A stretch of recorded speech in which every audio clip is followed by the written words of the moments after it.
Assalamu alaikum, people. Good morning. Yeah. The sucker's well now. No more action. Ain't got no more action. Assalamu alaikum, people. How you doing? How you guys doing this morning?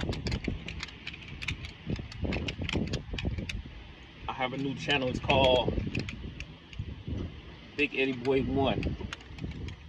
Go subscribe to that sucker.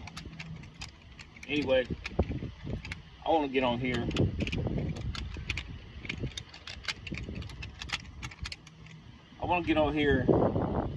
and talk about how I had two friends on the opposite side of the ball. One of them name was BJ, and one of them name was Crazy D.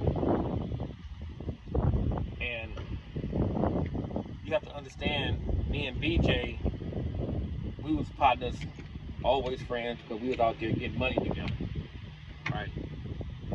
And this story right here, man, is kind of perplexed because Crazy D and three of his comrades from his hood, or his homies, they purchased some work from BJ. At least a guy that knew BJ, because BJ wasn't there, but BJ set everything up. And they sold him some bullshit. They sold him some WAP. You don't know what WAP is? That means fake. They sold him some fake. They sold him some fake dope. So they were Crazy D, bro. And arrested them three brothers. And Crazy D them found that out, bro. And this is public record. If you go back and I know the story because I know the story, but it's public record. The dude that sold the stuff to BJ, Crazy D now got a hold to him. They kidnapped him. And you know when this dude wasn't a member. You know when you're a member, man, when some real gangsters get a hold to you, you're gonna give up the beans. I'm talking about you're gonna give it up, you're gonna spill everything. So this dude told Crazy D now that BJ set everything up. Right?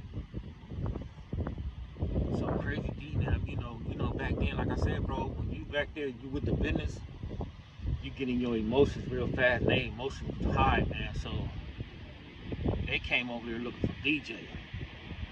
And when they came looking for BJ's sister, Nina, she had a red car. So they thought it was Nina, but it wasn't Nina. It was two other girls. There was a young girl, she was a teenager, and there was an older lady, she was probably like in her 20s, or 18, 19, 20, or something like that. So they get at the car, and they dump the car out. And you have to understand that I'm not going to say whose sisters that was, because my mother knew the family, and I knew the family, and I know the brothers. I know both of the brothers. You know, I grew up with both of the brothers. That the two girls, one of the girls that was in the car that got out alive, I know both of their brothers. So I'm not even going to touch on their names. They hear this, they'll know who I'm talking about. But so that happened. They unalive them two girls, thought it was Nina. So it was like a public outcry. And I don't think Crazy D them, I don't think they lasted a week on the streets, and they was all over the news, bro. That hit like, it was over the newspaper, the news, their names, their pictures. It was a straight headline. I think that was one of the biggest cases in the A-Train gangster. That case right there, bro. You know, and I'm telling this story is because we don't understand the domino effect and the action and the reaction that happens, and you bring other people into it behind one person's action. Right? Instead of BJ and whoever stand to protocol, meaning that when we was out there getting down like that, we was getting at the Hispanics, we was getting at the Mexicans, we was twisting the plug. We wasn't twisting the guys inside the neighborhood that was buying the work, right? I think if they would have stayed on that course, none of this stuff would have happened. But it happened, right? So the domino effect to that is that 2 girls got unalived and 4 young men is inside the penitentiary doing life as we speak, trying to get free. Now, if the business would have went straight across the board, none of this would have happened. None of this would have happened. So I'm saying the learning lesson in this is that we have to be mindful and understand that we don't know how somebody's gonna react, man, when certain things like that happen, especially if they inside the United States ghettos and they inside the streets like that, you know, dipping off in the streets. So Crazy D go to jail. I see Crazy D in jail. This is the first time I met him. I know about him. You gotta know your ops, man, at that particular time, you know, in the field. I knew about him. I knew about his reputation. I know about his brother's reputation. I knew about Big Timmy Tucker. I knew about Joker. I knew about Monster. I knew about Madbone. I knew about Diamond. I knew about all these Sidewinder. I knew about all these dudes that had basically reputations. Lil Spike. So you'll run into these brothers, man, and you'll know who they are because, you know,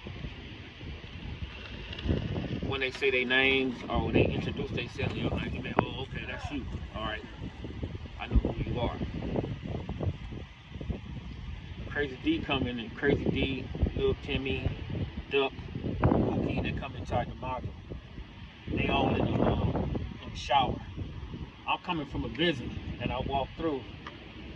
So like I said, we all know each other, you know. I come in, Crazy D, you know, he has this look about it. He always has this look about it. He's always mad, looking mad, like chubby face, fat, you know, looking at skirts down like this, looking at the thing like out the gate. And he was like, hey, cuz, where you from? And I told him. He said, what do they call you? And I told him. He said, oh, that's you? I said, yeah, bro, that's me. He said, man, this ain't Trey Gangster, I'm Crazy D. I said, bro, I know who you are. I said, you nationwide, you all over the news. We got news, you know, in the county, bro, we was getting newspapers. So we know who they are. Before they even come up in there, they face blasted all over the newspaper. You know? So we already know who they are. Even if we ain't never seen them. So they in there, they come to jail, you know, they in there fighting their case. And, you know, respectfully, man, this is why I like this dude Crazy D, respectfully. He was trying to handle things by the code. He was trying to handle everything by the code. Sorry about that. So, when he was trying to handle everything by the code, he was getting at certain individuals to tell certain individuals not to come to court, you know, but they still came to court. So, you know, it was so much pressure and an outcry just because dudes had something to do with them 2 girls being unalive, because it just wasn't on Crazy D them. It was always on them other 2 dudes as well, because they the one pushed play on that demonstration. So, you know, them dudes got up under pressure. Dudes came to court on the brothers now. The brothers them got found guilty, and they went to the pen. But during that course, while Crazy D was in the county, I got to know Crazy D, bro. They sent me, PD Wag, and Let Loose to high power.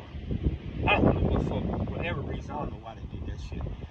They send the gangsters too. They send Cookie, Timmy Tucker, Duck, and Crazy D the high power too. So me and Crazy D, we land on the same road. We right next door to each other. So me and Crazy D, we sitting there chopping it up every day. You know, first he was like always hesitant to talk to me and stuff like that, but he got cool with me because we used to play chess every day, and we used to just sit there and just vibe with each other. You know, I go to the store. If he don't have nothing, I give it to him, and vice versa. And then, you know, we got into a conversation, and my conversation was like this. I was like, "Hey, bro, why did you do that?" You know, because I was always curious, you know, why he did that. And I asked him why he did that. He said, "No, Ed, man, it was like I thought it was, you know, the man sister." I said, bro, regardless if it was the man's sister or not, it wasn't him. So why you know why did you push play on that? He was like, man, he was just, and he kept it real. He was like, they wasn't thinking. He was saying he was in his emotions. He said that basically he just wanted to get back. He was in a synthetic. He was throwing a synthetic fit of rage, and he said he lost control because, you know, at that time that was a lot of money, man. I think they sold it the kilo for like 25 grand. And I think they all put in for, you know, they was just getting out of jail, YA or whatever it was, and they was trying to get on their feet. They was trying to bubble up, and them dudes, you know, they took some of their money that they was trying to bubble up on. So and I told him, I was like, hey, bro, you know you fucked up, bro. He was like, what do you mean? I said, bro, you messed up to the point, man, where he wasn't found guilty at this time. I would say you might, brother, be up in here for the rest of your life, bro. You know, um, they might get out though, inshallah. So he was like, man, I know, man. He kept saying, man, I know. But at that time, I think the brother really realized that he had messed up, man. And they messed around and moved us back to the crib module. But the crib module was like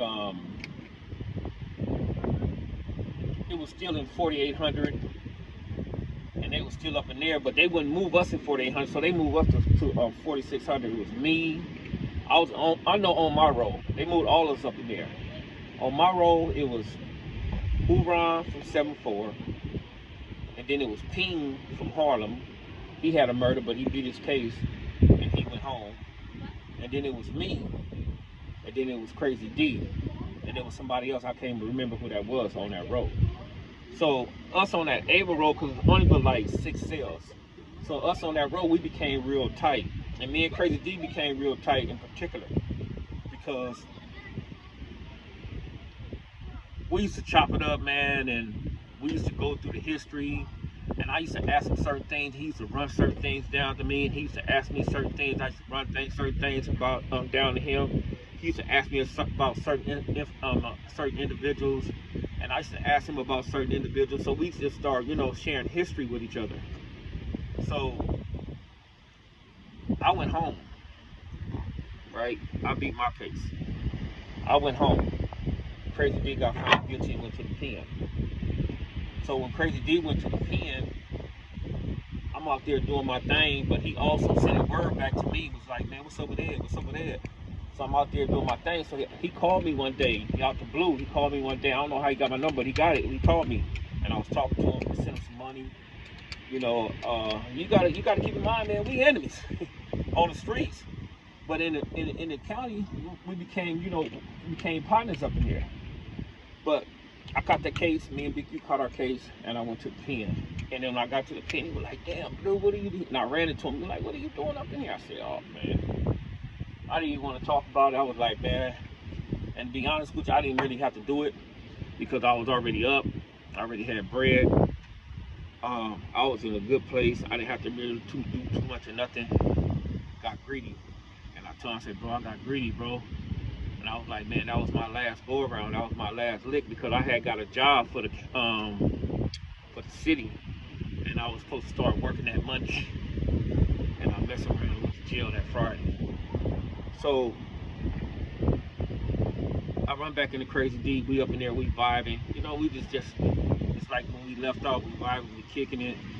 You know, running. You know, we walking. He don't run, I run, but he hit laps. He running laps. He trying to get in shape. He doing his thing up in there, man. And one day we got split up. I went to another pen. He went to another pen. And then he came up down there to Calipatra where I was at, you know, on my way up out of there. And he had an issue with one of his homies. And the guy he had the issue with one of his homies was my workout partner. I'm talking about every day, all day, every day. This brother, man, he was my workout partner, and Crazy D had an issue with him. And it basically was like a green light on the brother. And we was working out, and I could tell there was something wrong with the brother. I was like, man, what's wrong with you, man? And he didn't really want to talk about it, so he came out the next day, and I was like, hey, bro.